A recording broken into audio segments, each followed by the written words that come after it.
C'est un projet qui comprend un parking, des commerces à rez-de-chaussée tournés vers la ville forcément, et puis au-dessus, non pas des logements, mais des bureaux. Des bureaux qui ont 3 volumes principaux et reliés entre eux sur les niveaux 5 et 6.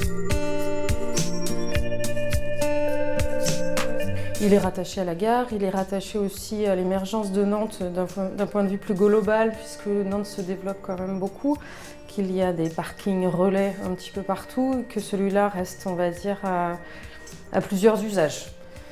La gare notamment, mais aussi ceux qui viennent de l'extérieur pour déposer leur voiture et profiter de la ville, du centre-ville en fait. Si le parking un jour peut évoluer, ce sera en bureau.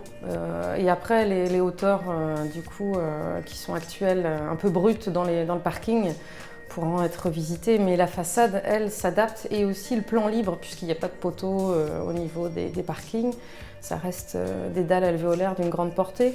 Donc du coup, une liberté dans le plan et dans l'aménagement. On a un système de rétention d'eau sur les terrasses végétalisées des bureaux pour éviter d'avoir un rejet dans les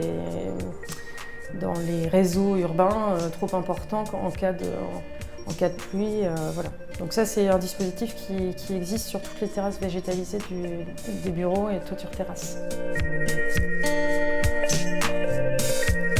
Il y a les commerces qui sont tournés vers la ville, au rez-de-chaussée, avec une grande hauteur vitrée.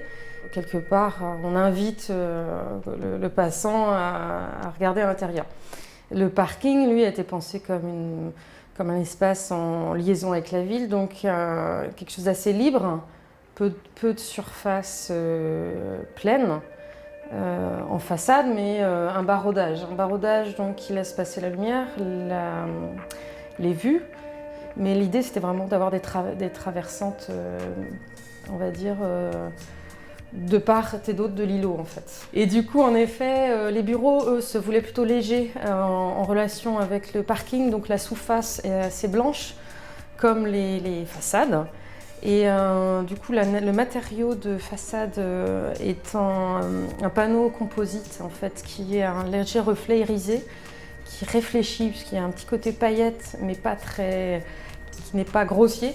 Il y a également la trame verticale qui a été beaucoup travaillée avec l'urbaniste de la ZAC, l'atelier Ruelle, pour garder une cohérence entre le baraudage et la verticalité des bureaux.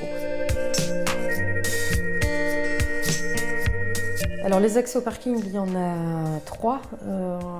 Le principal, l'entrée véhicule, avec un accès piéton à côté, mais le local vélo est attenant, donc sur une petite rue perpendiculaire à l'accès, on va dire, à la gare. Il y a un autre accès piéton près de la rue Cornulier, donc la rue principale aussi, et un accès derrière, plutôt piétonnier, qui est un 3e accès, mais plutôt une liaison douce, quoi.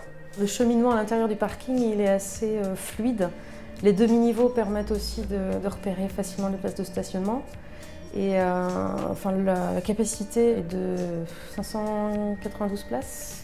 Et du coup, voilà, la circulation à l'intérieur, elle permet aussi d'avoir un trafic assez doux et aussi une sortie et une entrée de véhicules qui permet de s'adapter en fonction des flux, puisque on peut inverser. Il y a 2 entrées et une sortie, ou vice-versa, une entrée, 2 sorties.